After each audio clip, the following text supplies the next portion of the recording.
Excuse me guys, magawa ako ng ano guys na yung bang crispy nga dahon ng tinangkong. Tapos, ang consist sa halo niya guys, kuan ka harina, usa ka baso aning harina. Tapos, gisabutangan ako og magic sarap, black pepper, then usa ka kutsaritang baking powder. Tapos, isang itlog. Ayan. Tapos, yan guys, haluin ko yan. Sa may asin na to guys, haluin ko ganyan.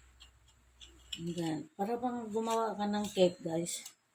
Tapos, may black pepper na to siya. Black pepper, asin. Tapos, baking. Isang itlog. Tapos, isang tasang ganitong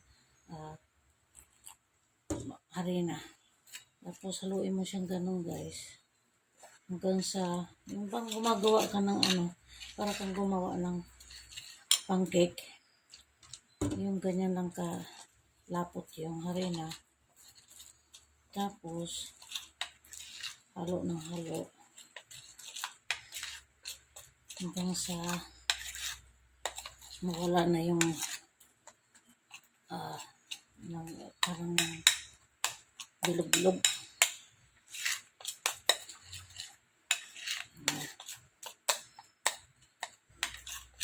Yan na guys, oh. Pero kunti pang tubig. Kunti lang ang tubig, mga ano lang nito. Kalahati lang nitong tasa na to ng tubig.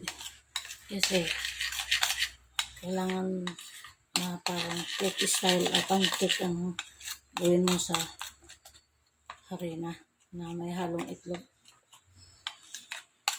Tapos na yun guys, ipakita ko sa inyo kung paano to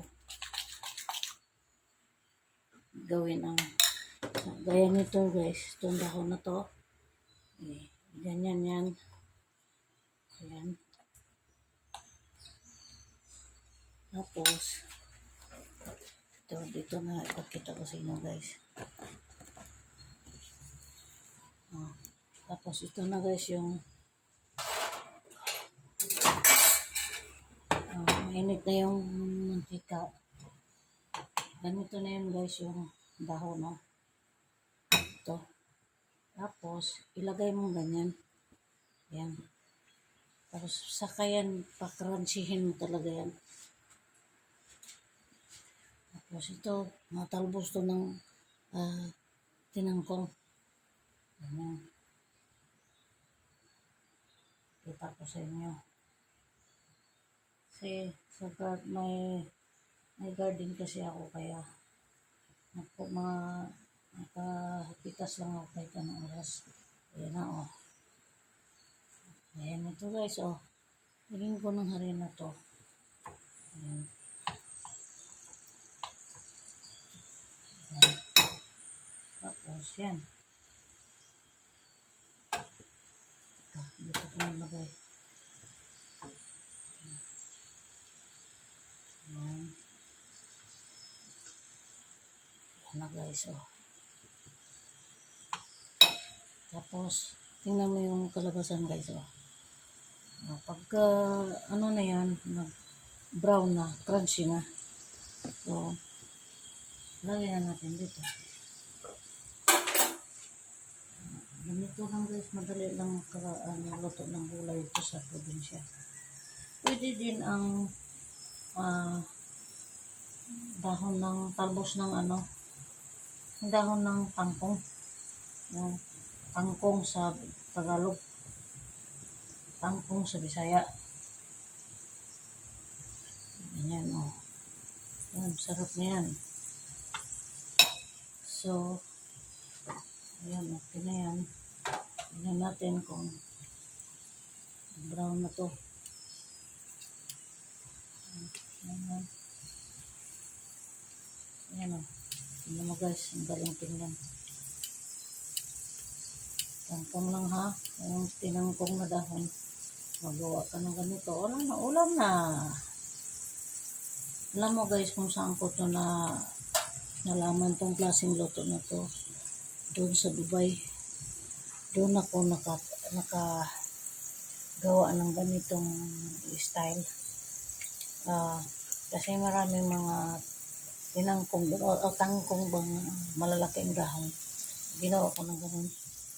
Kaya yun. Sinubukan ko rin ng tinangkong, pwede pala. Pati yung talbos ng dahon ng kamote, hindi naman mapait. Ayan. Malapit na siyang mag-brown. Ayan. Kailangan talaga brown yan siya guys para pag kinain mo crunchy. Ayan. Isa-isa kong hinugasan yung dahon na to guys kasi para makuha yung mga kung anong mga nakakabit yan ng mga nakasabit yan ng mga kung ano-ano pagpitas mo ng tinangkong. So ngayon guys, hintayin mo natin hanggat mag-brown. Pagkatapos na mag-brown yan, nilagay ko yan para tumulo siya. Parehong mantika po mapupunta doon sa tissue.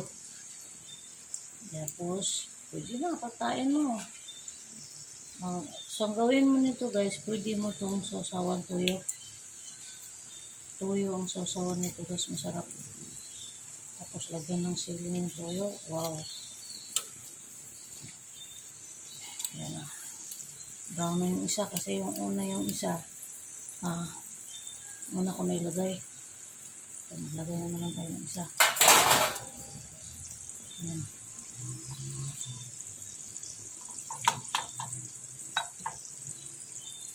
Ganito lang mag-discard sa kusina guys. Ano kasi ako sa kahit ayokong magluto. Pero marami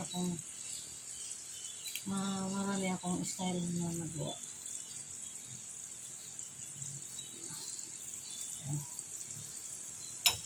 Ito guys, okay na to. Pakita ko sa inyo. Ayan o. Brown na.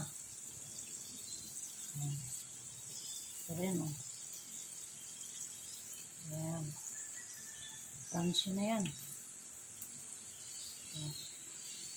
Pag nag-brown na yan siya ng konti guys. Okay na. Luto na yan. Ganyan ang gawin nyo guys sa halimbawa, nandito kayo sa probinsya, wala kayong maiisip na gulay, kasi yan ang madaling gawin. Isang itlog, isang tasang harina, isang kutsaritang baking, tapos may lalagyan mo ng konting magic syrup, black pepper, asin, lagi haluin mo na ng tubig. Wala na, gulay na. Ayan na brown na. Ayan. Ano ko sa inyo. Ayan brown na siya. Pino na yan. Ayan. Ayan mo dyan.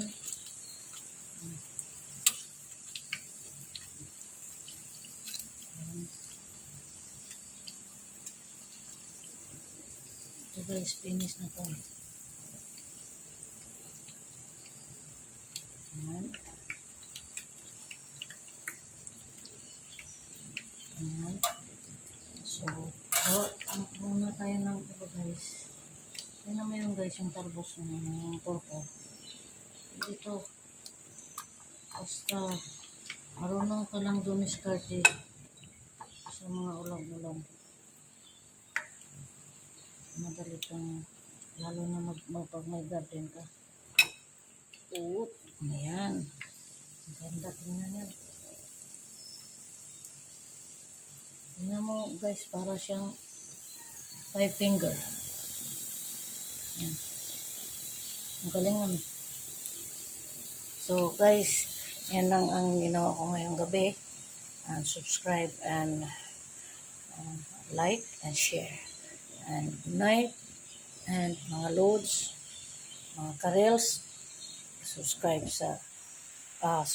and then likes and share sa ginawa ko ngayon. Alright.